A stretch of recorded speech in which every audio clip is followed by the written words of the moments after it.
오늘 본문을 보면 사도 바울은 자신이 여러 계시를 받은 것이 너무나 크고 놀라운 것이어서 자만하지 않도록 하나님이 육체의 가시를 주셨다고 말씀을 하고 있습니다. 자, 우리 7절을 같이 한번 읽어보겠습니다. 7절 시작. 여러 계시를 받은 것이 지극히 크므로 너무 자만하지 않게 하시려고 내 육체에 가시 곧 사탄의 사자를 주셨으니 이는 나를 쳐서 너무 자만하지 않게 하려 하심이라. 여러분, 많은 계시를 받고 많은 은혜를 받았다고 해서 겸손해지는 것은 아니다라는 것입니다. 참, 여러분, 바울이 많은 은혜를 받았죠. 많은 계시를 받았음에도 불구하고 그에게 교만한 요소가 있을 수 있었다는 것입니다. 그래서 하나님께서 참 그를 힘들게 하는 육체의 가시를 주셨죠. 우리는 생각할 때 체험을 많이 하면, 또 많은 은혜를 받고 많은 것을 소유하면 우리가 겸손해지고 주를 잘 섬기겠다고 하는데, 그런데 여러분, 이 많은 은혜가 반드시 우리를 겸손하게 하는 것은 아니다는 것입니다. 그리고 우리는 은혜를 많이 받을수록 위험해집니다. 왜냐하면 죄성이 있기 때문에 많은 은혜가 우리의 힘으로 관리가 안 되는 거예요. 여러분, 은혜를 많이 받고 체험을 많이 하는데 매일 주님과 교제하는 시간이 없으면, 주님을 의지하고 주님의 도움을 구하지 않으면 내 힘으로는 여러분 많이 받은 은혜들을 컨트롤하지 못하는 거예요. 제어하거나 관리할 수 없어서 결국은 여러분 나를 드러내고 자랑하게 되는 것입니다. 참 많이 은혜를 받을수록 위험한 것이죠. 그래서 신명기 8장 12절 14절에 내가 먹어서 배부르고 아름다운 집을 짓고 거주하게 되며 또 내 소와 양이 번성하여 내 은금이 정식되며 내 소유가 다 풍부하게 될 때 내 마음이 교만하여 내 하나님 여호와를 잊어버릴까 염려하노라. 참 많이 받은 것 좋은데, 근데 거기에는 항상 위험성이 있죠. 우리 힘으로는 이 관리를 할 수 없기 때문에 우리가 많이 받을수록 여러분 위험한 신앙인이 될 수가 있습니다. 즉 교만해질 수 있다라는 것입니다. 따라서 가시도 필요하다는 것입니다. 여러분, 우리가 잘 아는 대로 가시는 아픔을 주고 찌르면 아픈데 이것을 통해서 우리는 연약해집니다. 참 우리가 아주 약한 인생임을 깨닫게 됩니다. 아무것도 아닌 것을 알게 되는 것이죠. 그래서 하나님은 사랑하는 그의 백성들에게 가시도 허락하신다는 것입니다. 사실 우리는 다 죄인들이었죠. 지금도 죄성이 또 있고요. 우리는 다 주님의 은혜로 구원을 받고 오늘까지 주님의 복으로 살아왔습니다. 여러분 한번 깊이 생각해 보면 우리는 다 죄인이어서 예수님의 십자가의 은혜로 구원받았고 그 십자가 은혜로 오늘까지 영육간의 복을 받고 살아온 거예요. 그래서 우리는 자랑할 것이 사실은 아무것도 없어요. 빈손으로 왔다가 우리는 또 빈손으로 돌아갑니다. 참 구원도 주님께서 베풀어 주신 것이고 우리가 소유하고 있는 것도 다 주님이 주신 거예요. 에베소서 2장 8절 9절에 너희는 그 은혜로 이하여 믿음으로 말미암아 구원을 받았으니 이것은 너희에게서 난 것이 아니라 하나님의 선물이라 행위에서 난 것이 아니니 이는 누구든지 자랑하지 못하게 함이라 말씀합니다. 그런데 놀랍게도 죄성을 가진 저와 여러분은 조금이라도 뭔가 소유하면 여러분 우리가 물질의 복을 받거나 영적인 복을 받거나 또 우리가 직분을 받거나 여러 가지 우리가 감투를 쓰게 되면 우리도 모르는 사이에 여러분 우리 자신을 드러내고 대단한 것처럼 자랑하려고 한다는 것입니다. 우리 죄성 때문이죠. 따라서 우리가 원하든 원하지 않든 우리의 신앙을 잘 유지하기 위해서는 사도 바울에게 있었던 가시가 우리들에게도 필요하다는 것입니다. 하나님은 그의 자녀들을 사랑하셔서 많은 은혜를 받은 자들에게는 가시를 허락하십니다. 왜 이렇게 하십니까? 오늘 바울이 말씀한 것처럼 교만하지 않게 하시기 위해서입니다.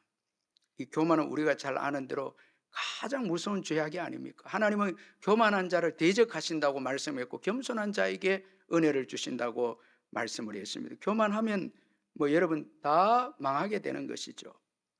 그래서 하나님은 그의 자녀들을 사랑하시기 때문에 교만하지 않도록 하기 위해서 가시를 주신다는 것입니다.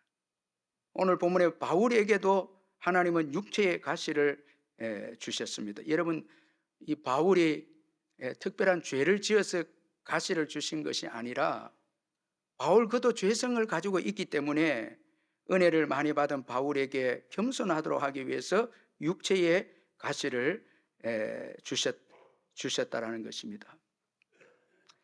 하나님은 바울에게 놀라운 계시도 허락하시면서 더불어 육체의 연약함도 허락하셨다는 것입니다.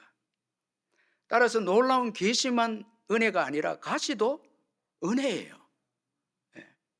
참 여러분, 바울이 많은 그 계시를 받은 것에 대해서 바울이 언급하고 있지만 그것도 은혜지만 가시도 은혜라는 것입니다. 우리는 놀라운 계시만 필요한 것이 아니라 가시도 필요하다는 것입니다. 바울에게 주어진 이 육체의 가시에 대해서 많은 해석들이 있습니다. 이 가시에 해당되는 헬라어는 또 다른 의미로 막대기라는 의미가 여기에 포함되어 있는데, 이 조그만 가시가 찔려도 아픈데 막대기가 여러분 박히게 되면 이건 고통이 말할 수가 없는 것이죠. 이 단어는 헬라어 구약 성경에서 이스라엘 백성들에게 유혹과 올무가 되었던 주변국들을 사용할 때 이 단어가 사용되는데, 우리가 구약 성경에 보면 이스라엘 백성들이 범죄할 때마다 하나님께서 이방인들을 들어서, 정말 가시와 같은 이방인들을 들어서 이스라엘 백성들 찌름으로 인해서 이스라엘 백성들이 회개하고 믿음을 지키는 이런 내용을 구약 성경에서 보게 됩니다. 그때 그 이방인들이 바로 이 가시와 같은 이 존재들이었습니다. 그래서 이 오늘 바울에게 있었던 이 가시는 바울을 핍박하는, 이 복음을 전할 때 바울을 괴롭히는, 바울을 핍박하는 사람들이다, 이렇게 해석을 합니다.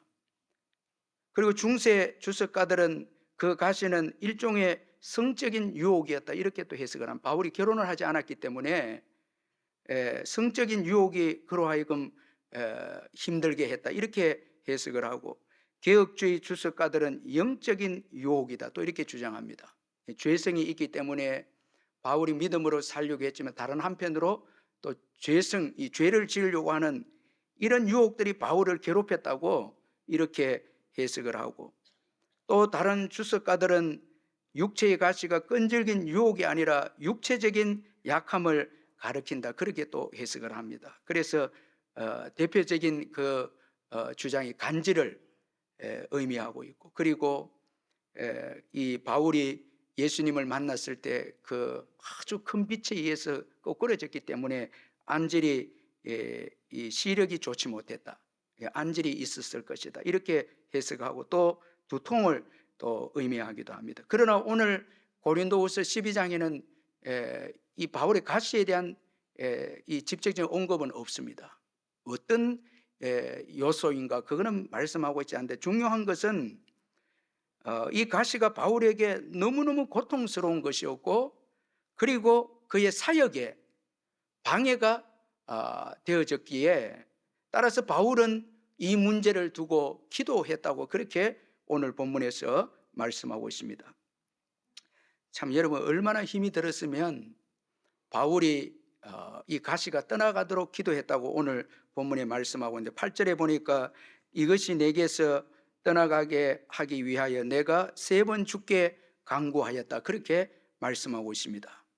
사도 바울은 가시가 떠나가도록 기도했습니다. 3번 기도했다라는 것은 간절한 기도고 온전한 기도입니다. 예수님도 겟세마네에서 십자가를 앞두고 3번 기도하셨는데, 상징적인 의미로 정말 간절히 기도하고 온전한 기도를 의미합니다.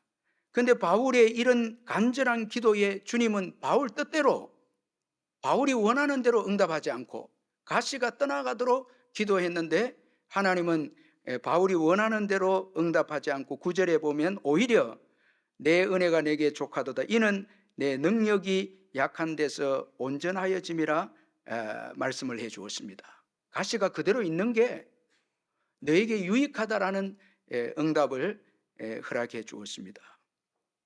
자, 여러분, 바울이 자신에게 주어진 가시가 떠나가도록 기도했지만 자기가 원하는 대로 응답은 받지 못했습니다. 근데 하나님이 원하는 대로 응답을 받았는데, 이것이 바울의 삶에 있어서 굉장히 중요한 전환점이 된 것이었습니다. 자, 주님이 원하는 기도의 응답, 이게 정말 축복이고 중요하지 않습니까? 중요한데, 따라서 우리는 우리에게 가시와 같은 고통이 있을 때는 반드시 바울처럼 기도해야 한다는 것입니다. 내 뜻대로 응답이 되지 않아도 우리가 기도할 때 주님 뜻대로 응답을 받는 것, 이건 내 뜻대로 되는 것보다 더 중요하기 때문에 가시와 같은 고통이 있을 때 반드시 기도해야 합니다. 그냥 기도하지 않으면 내 생각대로 가시를 해석하게 되면, 여러분, 그러면 더 고통스러워지고 신앙도 잃게 됩니다. 자, 어려움이 있을 때 그 어려움을 자꾸 내가 해석하려고, 이렇게 되면 여러분 더 고통스럽게 되고 나중에는 불신앙의 사람이 되고 교회조차도 나오지 않게 되는 이런 상태가 일어날 수 있다는 것입니다. 그래서 내 뜻대로 응답을 받지 못해도 기도할 때 더 중요한 것은 주님 뜻대로 응답을 받는 축복이 있기 때문에 어려움이 있을 때는 반드시 기도해야 하는 것입니다. 자, 기도는 우리의 문제에 대한 주님의 뜻을 알게 합니다. 여러분 믿으시길 바랍니다. 기도할 때 우리의 문제에 대해서 주님의 뜻을 보여주신다는 것입니다. 주님은 기도한 바울에게 주어진 가시를 통해서 주님의 능력을 온전하게 하신다고 말씀해 주었습니다. 자, 자기 뜻대로 응답은 받지 않았지만 주님의 뜻을 알게 된 바울입니다. 주님은 그를 겸손하게 하시기 위해서 가시를 허락한 것을 바울이 기도함을 통해서 알게 되어졌습니다. 그리고 기도는 내가 나를 사랑하는 것보다 주님이 나를 더 사랑한다는 것을 깨닫게 해주는 것이 기도라는 거예요. 여러분, 바울은 가시가 떠나가는 것이 자기에게 유익한 것이라 생각했습니다. 그런데 주님은 가시가 있는 것이 너에게 유익하다. 자, 여러분, 우리가 참 나를 가장 잘 알고 나를 가장 사랑한다고 하지만, 여러분, 정말 나를 가장 잘 알고 사랑하시는 분은 주님이십니다. 그런데 기도할 때 그걸 알게 되죠. 정말 내가 나를 가장 잘 알고 사랑한다 하지만, 여러분, 나를 더 잘 알고 사랑하시는 분은 주님이시죠. 우리 기도할 때 그걸 깨닫게 된다는 거예요. 그래서 여러분, 우리가 힘든 문제를 두고 기도할 때에 하나님께서 그 힘든 문제들을 알게 하고 그리고 우리의 유익을 통해서 허락하셨다는 것을 또 깨닫게 하셔서 우리로 하여금 우리 힘든 것을 자랑하게 되고 기뻐할 수 있도록, 이렇게 하나님이 우리의 기도를 통해서 역사하신다라는 것입니다. 바울은 이런 하나님의 사랑을 알고 가시에 담긴 하나님의 사랑을 알고 내가 약함을 자랑한다, 가시를 자랑하고 기뻐한다. 여러분, 이 얼마나 성숙되고 높은 차원의 신앙의 고백 아닙니까? 참 자기에게 주어진 문제가 하나님이 나를 사랑해서 주신 가시이다, 이렇게 받아들여서 바울은 기뻐하고 자랑한다, 그렇게 말씀하고 있습니다. 그리고 기도는 더 이상 가시에 매이지 않게 해 주었습니다. 자, 기도하기 전에는 바울이 그 가시의 고통 때문에 가시에 매여 있었습니다. 그런데 기도하고 난 다음에는 가시가 있어도 바울은 더 이상 가시에 매이지 않고 자유하게 됩니다. 9절 하반절에 그러므로 도리어 크게 기뻐함으로 나의 여러 약한 것들에 대하여 자랑하리니 이는 그리스도의 능력이 내게 머물게 하려 함이라 말씀합니다. 가시를 통해서 주님의 능력이 온전하여지니 이제 가시에서 자유하게 되고 더 나아가서 가시를 기뻐하고 자랑한다, 이렇게 바울이 고백을 하고 있습니다. 여러분, 문제를 두고 기도하시기를 주의 이름으로 축원합니다. 문제에서 자유하게 될 줄 믿습니다. 오히려 그 문제를 여러분 자랑하고 기뻐하는 또 자들이 될 줄 믿습니다. 기도하지 않으면 매이는데 기도하면 자유하게 되고 그 문제가 오히려 나에게 축복이라는 것을 고백하게 된다는 것입니다. 이게 기도의 능력인 것입니다. 마지막 우리 10절 같이 한번 읽어보겠습니다. 10절 시작. 그러므로 내가 그리스도를 위하여 약한 것들과 능욕과 궁핍과 박해와 공고를 기뻐하노니 이는 내가 약한 그때에 강함이라.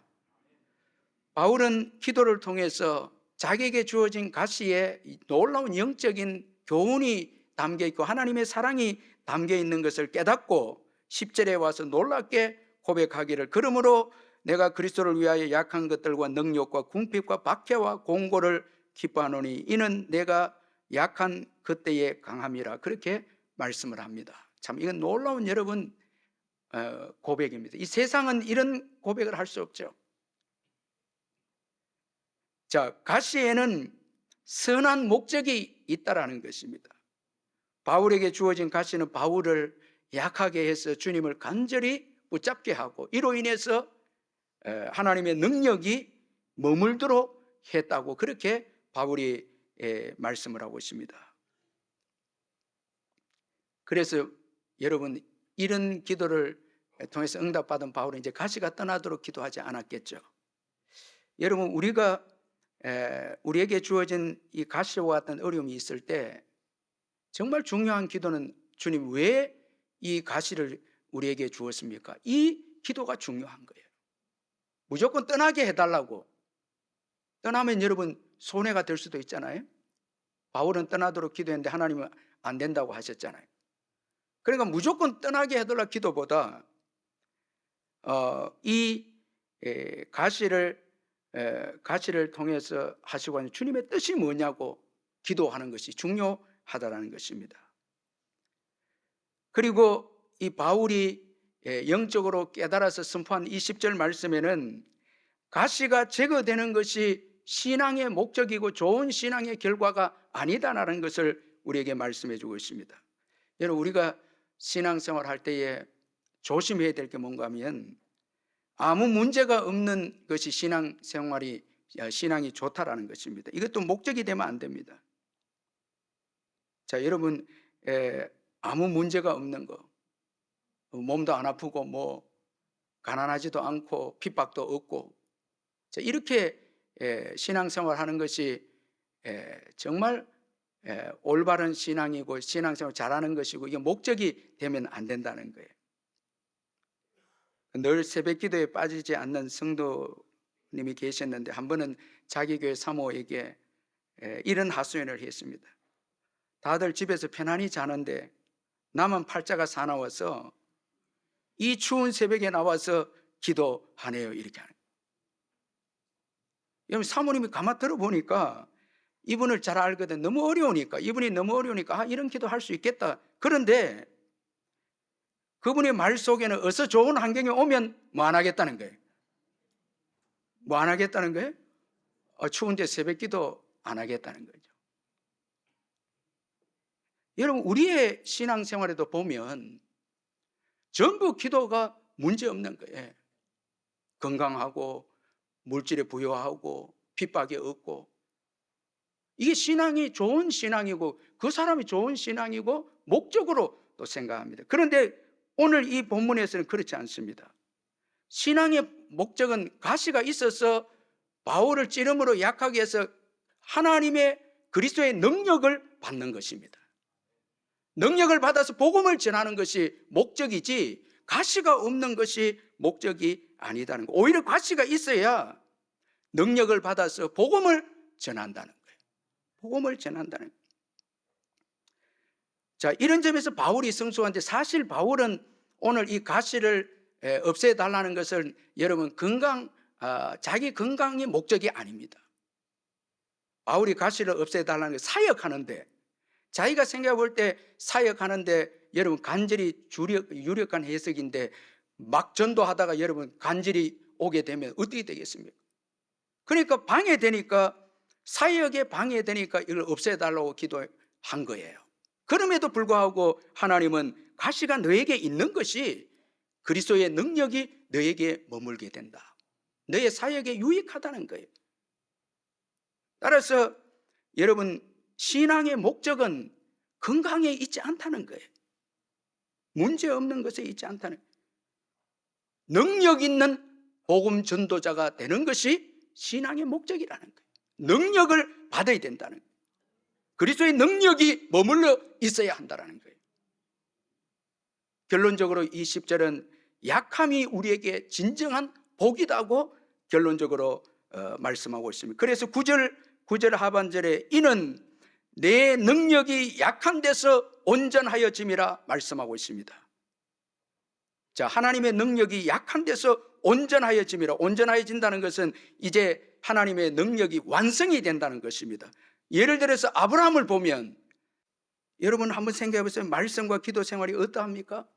정말 생명을 걸고 기도합니까? 제가 금요일 날 기도원에서 늦게 교회에 들어오면 철학기도 마치 우리 성도들이 늦게까지 주차를 하는 거 보게 되는데 참 너무 가슴이 뜨겁습니다. 기도하는 게 오랜 시간을. 그런데 여러분, 정말 기도와 말씀이 생명처럼 되지 않고 적당하게 대충 되지, 그 무슨 능력이 있습니까? 여러분 한번 저와 여러분 깊이 생각하면, 나사렛 예수의 이름으로 일어나 걸으라고 말하고 있습니까 지금? 이게 여러분, 우리도 뭐 약한 우리들이 착각해서 지금 우리가 소유하고 있는 것이 대단한 것처럼 돈과 여러분 뭐 숫자, 권력들, 지위들, 교회 직분들, 여러분 여기에 도취가 되어서 정말 중요한 기도와 말씀을 여러분 우리가 멀리하고 있다라는 거예요. 부족한 것이죠. 하나님은 우리가 약한 자가 되기를 원하신, 그래서 하나님을 간절히 의지하지 않으면 살 수 없는 자들이 되기를 원하신다는 거예요. 여러분 사사기 시대에 보면 이스라엘과 미디안 전쟁이 있죠. 미디안은 여러분 바다의 모래처럼 많은 군사들이 있습니다. 이스라엘은 거기에 비해 너무 숫자가 적습니다. 그런데도 하나님은 이스라엘 백성들이 모였을 때 숫자가 너무 많다고 말씀을 했습니다. 사사기 7장 2절에 여호와께서 기드온에게 이르시되 너를 따르는 백성이 너무 많은즉 내가 그들의 손에 미디안 사람을 넘겨주지 아니하리니 이는 이스라엘이 나를 거슬려 스스로 자랑하기를 내 손이 나를 구원하였다 할까 함이니라.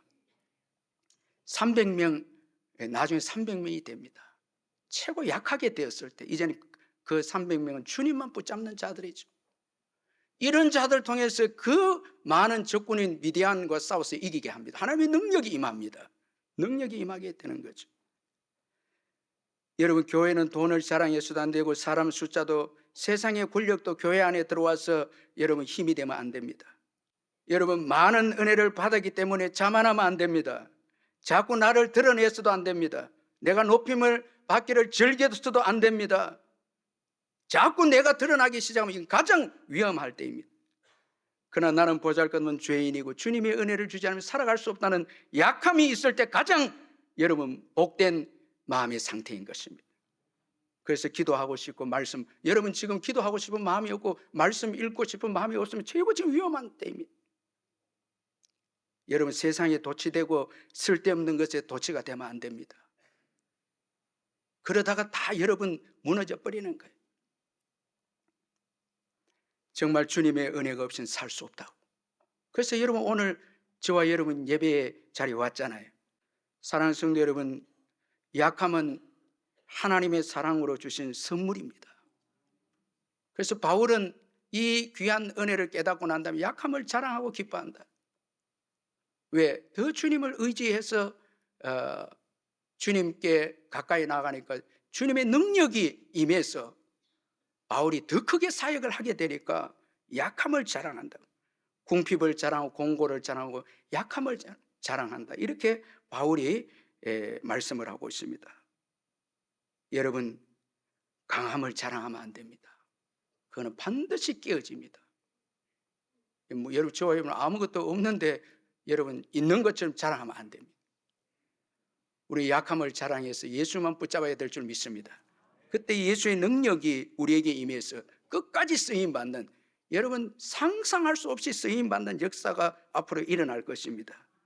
우리가 약할 그때의 강함입니다.